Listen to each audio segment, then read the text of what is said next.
Honorable Ministers of State for Education, the Chairperson and Members of Parliament, Parliamentary Committee on Education and Sports, the PS for the Ministry of Education, the Chairperson UNEB, Executive Secretary UNEB, senior members of staff from the Ministry of Education and Sports, ladies and gentlemen,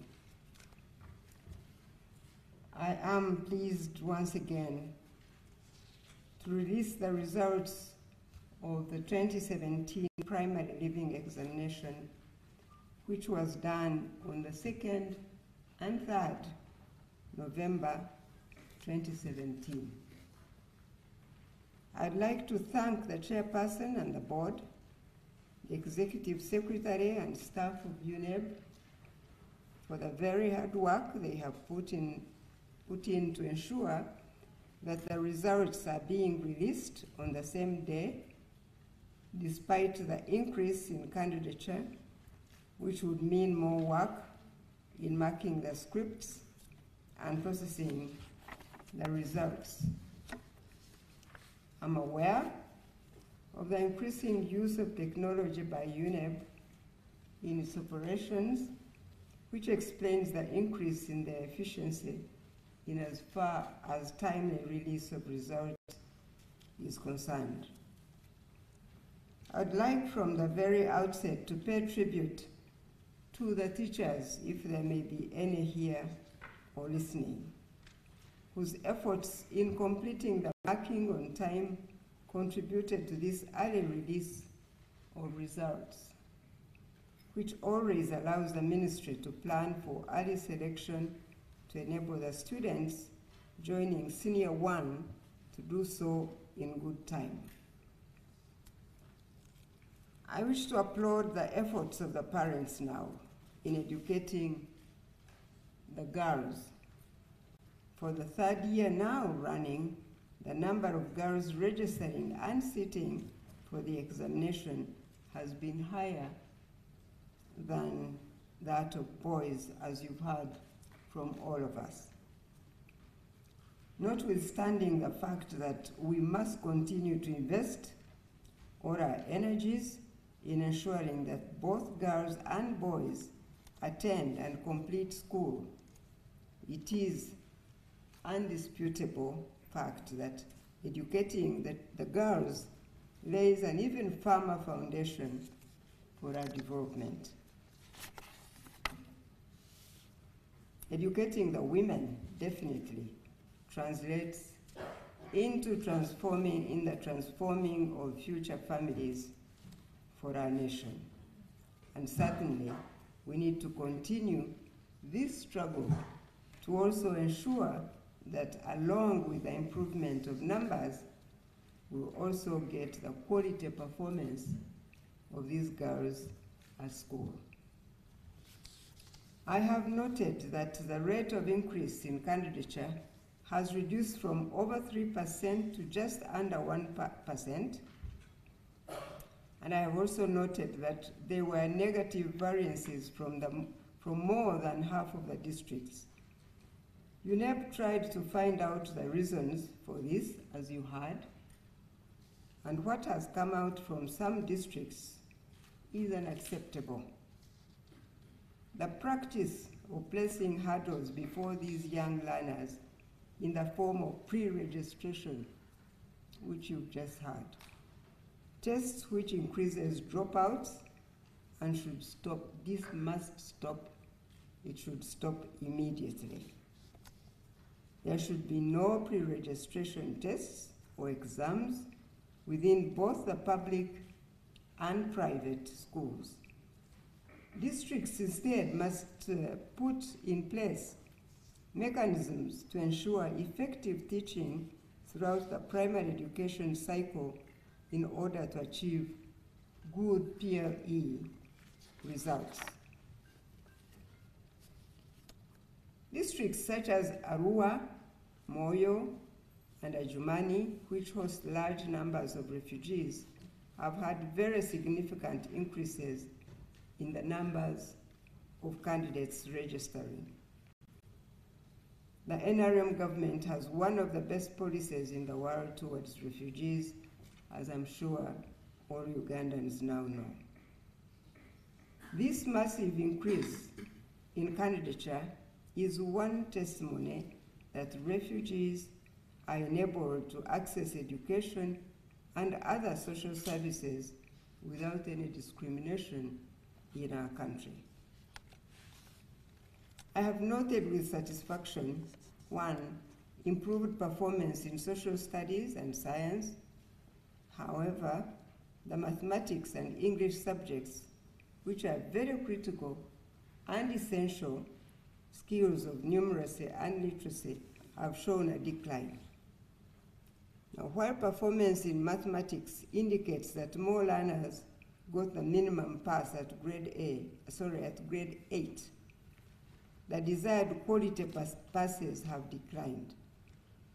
From the brief I have received from UNEB, this decline is a result of failure by candidates to handle questions with practical applications, and you heard Mr. Odong give examples here. In other words, questions that relate their math learning in class with life experiences, which is necessary if education is supposed to be meaningful. The teaching appears to be theoretical and emphasizes drilling of candidates. Teachers must therefore refocus the methods of teaching to ensure that learners are able to apply knowledge to their real life surroundings. These are the skills our children need in the 21st century, and they must be acquired at school. And improvement in the overall pass level with a reduced failure rate. This means a higher transition rate with more learners moving to the next level of education, thereby reducing wastage. I'm aware that the ministry has, through a number of initiatives, made effort to support performance improvement, targeting particularly those deserving districts. Some of these initiatives include the Global Partnership for Education, GPE project, which through the Teachers' Presence and Time on Task initiative aims to curb teacher absenteeism, especially within a number of districts in eastern Uganda and the 27 GPE beneficiary districts. Now, the Quality Enhancement Initiative, which targets a number of 21 of the underperforming districts, and C, the lower primary or early grade program, as it is commonly known, implemented in partnership with School Health and Reading Program, the Literacy, Achievement and Retention Activity, which together target a number of districts, and D, through intensified school monitoring, initially covering the districts of Kiboga, of Queen, Luuka, Kapchorwa, Sembabule, Kalungu, Kabalure, Rukunjiri, Mbarara, Kamuli, Hoima, and Bukedea. Meetings and workshops have been organized with the district education officers and inspectors of schools, as well as head teachers and teachers, to address impediments to delivery of quality education. 17 head teacher dialogues have also been held in the districts of Luuka, Kiboga, Kabalore, Kamuli, Buvuma, Kalangara, Sembabule, Mubende, Napak, Nakapiripirit, Moroto, Amdat, Kotido, Abim, Kabong, Oyam, and Lira. These districts that are not doing well. And so all this is an effort that has been put together to help bring up these districts by the ministry. Most district education officers have been provided means of transport, in addition to 75 motorcycles for some inspectors of schools, in order to intensify effective supervision and monitoring of education service delivery. But I'm not happy with reports to the effect that some district leaders, especially, or with the permission of the chief administrative officers, have instead diverted these means of transport to other unrelated programs. Now, we are contemplating, therefore, a number of measures to mitigate this challenge, including giving them a unique color of vehicles to enable quick detection of abuse of these vehicles so that they can do what they are meant to do. However, given the enormity of the task at hand, all these interventions are still too few to translate into immediate improvement in performance either of the primary subsector in its entirety or that of individual schools and learners. We can and will continue to strive to do better. I take very serious note now and condemn examination malpractices. As you have heard from my colleagues, the fact that nearly all perpetrators are classroom teachers whose duty is to instill morals within our children, but are instead the ones teaching them that it is okay to cheat, threatens the very core of the moral fabric of our society and the work we're really trying to do here. We will therefore ostracize such teachers or their associates by publicly naming and shaming or registering them so that we can stop this malpractice forthwith. I agree completely with the board chairperson that examination malpractice is a serious threat to our national security and the credibility of our education system. Its prevalence will reduce our competitiveness globally and compromise the quality of our human resources, which is the most important ingredient in national development. I have already caused the draft repeal of the UNEB Act to be put on the Cabinet agenda, and a new law will hopefully soon be in place. The new law should, among other things, enable UNEB and the Ministry to apply appropriate and/or deterrent sanctions to those schools and individuals that engage in examination malpractices.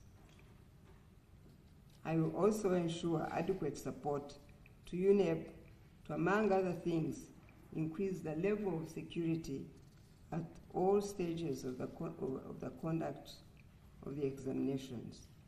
Indeed, this matter is not a UNEB matter alone, but it is a concern and should be of every citizen of this country.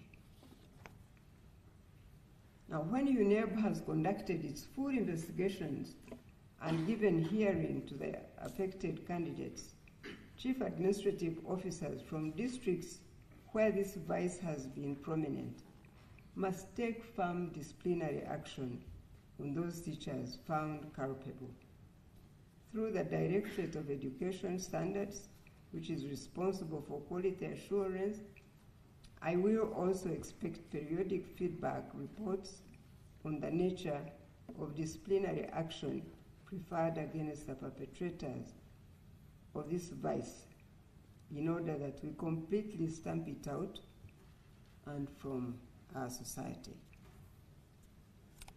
I must, however, applaud those districts which had featured prominently on the 2016 list, but were reported to have taken firm action. They have not appeared this year, and I pray that they will stay away from that list. We have agreed to put in place a more objective mechanism of monitoring and recognizing individual district and school performance improvement. Districts that may be listed amongst those with the highest failure rate may demonstrate noticeable improvement in teacher presence, in children attendance, increased supervision, and candidate performance, which should still be recognized as making a good effort. This points out that the fact that they are not exactly where they want to be, but at least they have moved from where they used to be. Towards this same end, I'd like to remind all concerned that globally, education is a partnership which requires that we all play a part in securing the future of our children and our country. Therefore, I call upon all political and other leaders, local government authorities, and the technical officers, all our partners in education service delivery, especially the faith-based institutions, head teachers and teachers, as well as the parents, and indeed our own children, each to play their part in promoting effective teaching and learning in a school so that we can transform our education.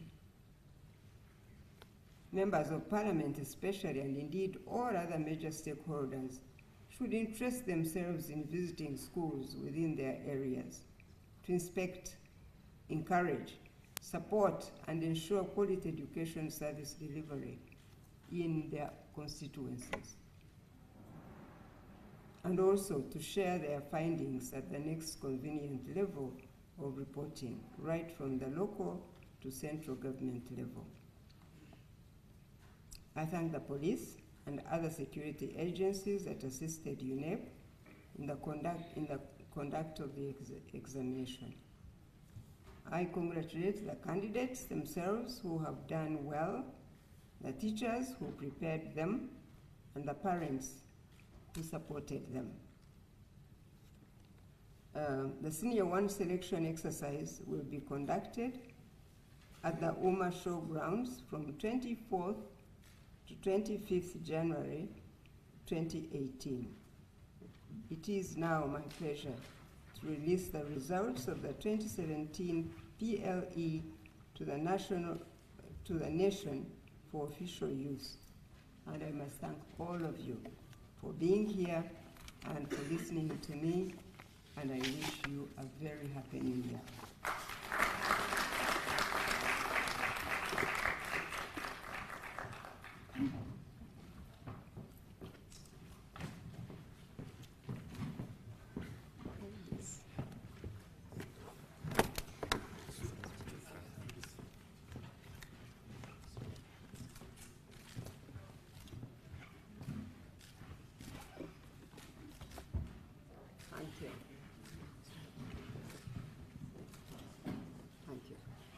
Thank you so much.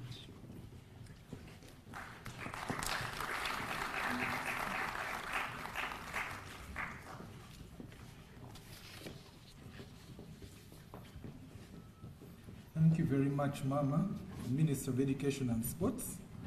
This now brings us to the end of this function.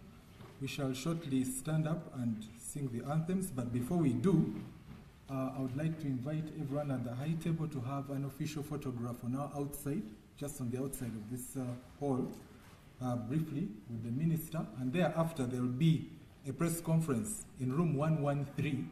So the members of press who have registered for the press conference, will please proceed there after this function. May we please now rise for the anthems.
Let's call it peace and friendship. We'll live. Oh, Uganda, the land that feeds us by sun and fertile soils grow. For our own dear land, we will always stand up and love Africa's crown.